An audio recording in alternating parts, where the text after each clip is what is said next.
আমার তো কোনো পুঁজি নাই, আমার তো কোনো পুঁজি নাই, আমার তো কোনো ভালো না কামল নাই, আমার কোনো কিছুই নাই। ও পয়গম্বর, কিয়ামতের সেই কঠিন মুসিবতের দিন আল্লাহ যদি বলে, ও বেলাল, আমি রব্বি করিমকে খুশির জন্য, আমি রব্বি করিমের সন্তুষ্টির জন্য তুমি এমন কি নেক আমল করেছ, আমি বলবো, দয়ার মালিক, আপনি একটু তাকে দেখেন, উমাইয়া বেঈমান আমার জিহ্বার মধ্যে ফেরা ঢুকে দিছ আল্লাহ, আপনি একটু তাকে দেখেন আল্লাহ। শুধু তা নয়, আমি হাতে হাত বলার কারণে উমাইয়া আমার গলার মধ্যে রশি পেঁচাইয়া, গোড়ার পায়ের মধ্যে রশি পেঁচাইয়া উত্তপ্ত বালুর মধ্যে, উত্তপ্ত বালুর মধ্যে দৌড়ায়, ওই গোড়াটা বুড়াকে দৌড়াচ্ছে, আমি বেলালের চামড়াগুলো খসে যায়। আমি বেলাল ওই সময় আপনার কাছে দোয়া করছি, ও দয়ার মালিক, আপনি আমাকে বাঁচান, আপনি মাইয়াকে আপনি ফিরে দেন, যাতে মাইয়া আমাকে নিষেধ না করে। ও মাইয়া বলতেছে, ও বেলাল তুমি কি বলতেছে? বেলাল বলতেছে, ও মাইয়া আমি এক আল্লাহর জিকির করতেছি, আমি আল্লাহকে স্মরণ করি, আমি হাত হাত বলে আমি আল্লাহকে ডাকতেছি। ও মাইয়া বলতেছে, ও বেলাল আল্লাহকে তুই ডাকবি না? বেলাল বলতেছে না, আমি আল্লাহর পাগল হয়ে গেছি, আমি তো আল্লাহর পাগল, আমি আল্লাহকে একমাত্র ডাকবো। উমাইয়া বিন খালফ বেলালকে কত কষ্ট দিয়েছেন, কিন্তু তবুও বেলাল আল্লাহকে ভুলে নাই, আল্লাহকে ডাকতে ডাকতে জীবনটাকে তিনি বিলীন করে দিয়েছেন। শুধু তা নয়, বেলাল রাদিয়াল্লাহু তাআলা আনহু যে রাস্তা দিয়ে হাঁটতেন, মানুষগুলো চিন্তা করে নিত, হতে পারে এই রাস্তার মধ্যে যেহেতু বেলাল রাদিয়াল্লাহু তাআলা আনহু হাঁটতেছে, তাহলে সর্বনিশ্চিত আমরা বলতে পারি এই রাস্তার মধ্যে রহমাতুল লিল আলামিন বেলালের সাথে আছে। রহমাতুল লিল আলামিন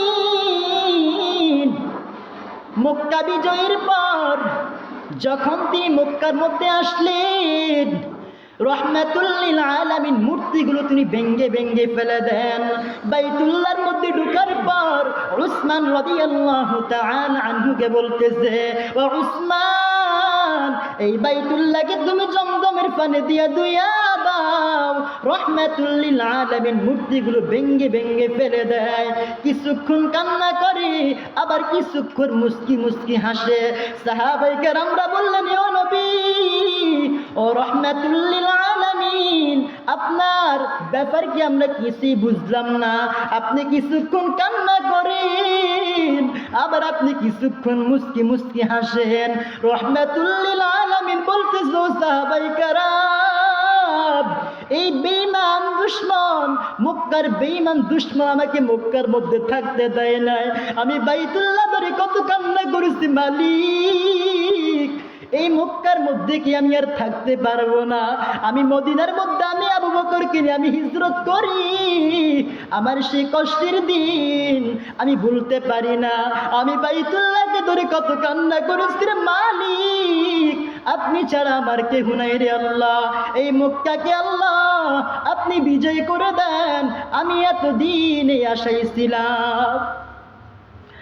আবু বকর সিদ্দিক রাদিয়াল্লাহু তাআলা আনহু যখন রহমাতুল লিল আলামিনকে প্রশ্নগুলো করার পর রহমাতুল লিল আলামিন বলতেছে, ও আবু বকর, আজকে আমরা বা জামাত জোহরের নামাজ আজকে আমরা এখানে পড়ব, আজকে যে ব্যক্তি আযান দিবে ওই ব্যক্তির মতো সৌভাগ্যবান আর কেউ হতেই পারে না, ওই ব্যক্তির মতো ভাগ্যবান কেউ হতে পারে না, ওই ব্যক্তির মতো ভালো নসিব বলার কোনো ব্যক্তি হতে পারে না। এক সাহাবী রাদিয়াল্লাহু তাআলা আনহু দাঁড়ায়া বলতেছে, ও নবী, আজকার কেউ আযান দিবে না, আজকে আযান দিবে আপনার বন্ধু আবু বকর, কারণ হলো আপনার কষ্টের দিন বেঈমান দুশমন যখন আপনাকে মক্কার মধ্যে থাকতে দেয় নাই, আপনি বাইতুল্লাহ ধরে আপনি কান্না করেছেন, মালিক আল্লাহ আপনি বাইতুল্লাহকে আল্লাহ এই মক্কার জমিনকে আপনি বিজয় করে দেন। ওই রাতের বেলা যখন আপনি মক্কার থেকে আপনি মদিনার সফর আপনি যখন বের হয়েছেন, আপনি আবু বকরকে আপনি যখন বললেন আবু বকর, আস্তে করে যখন বললেন, আবু বকর বললেন লাব্বাইক ইয়া সাদ ইয়া রাসূলুল্লাহ রাহমাতুল লিল আলামিন, বলতেছে হ্যাঁ আমি তো বললাম আবু বকর। আবু বকর সাথে সাথে আমাকে উত্তর দিচ্ছে ইয়া রাসূলুল্লাহ আমি তো আপনার জন্য ঘুমাই নাই। রাহমাতুল লিল আলামিন বলতেছে আবু বকর আপনি কি রাতের বেলা ঘুমান না? আবু বকর সিদ্দিক রাদিয়াল্লাহু তাআলা আনহু বলতেছে ও মায়ের নবী, আমি দিনের বেলা যতই কাজ করি কিন্তু আমি রাতের বেলা ঘুমাই না। আমি দরওয়াজার কিনারে আপনার জন্য অপেক্ষমান, রাহমাতুল লিল আলামিন কখন আসবে, আমি রাহমাতুল লিল আলামিনের জন্য অপেক্ষমান। ও পয়গম্বর শুধু তা নয়, আমার ছোট মেয়ে আসমাও ঘুমায় না, আপনার জন্য নাস্তা বানিয়ে হাজির। ও নবী আমার শুধু তা নয়, আমি আপনার জন্য 2টা উট কিনলাম সফরের জন্য। একটু তাকিয়ে দেখেন উটগুলো রাতের বেলা ঘুমায় না, উটগুলো তাকিয়ে থাকি রাহমাতুল লিল আলামিন কখন আসবে, রাহমাতুল লিল আলামিন কখন আমার পিঠে বসবে। রাহমাতুল লিল আলামিন বলল ও সাহাবায়ে কেরাম আপনি বসে যান।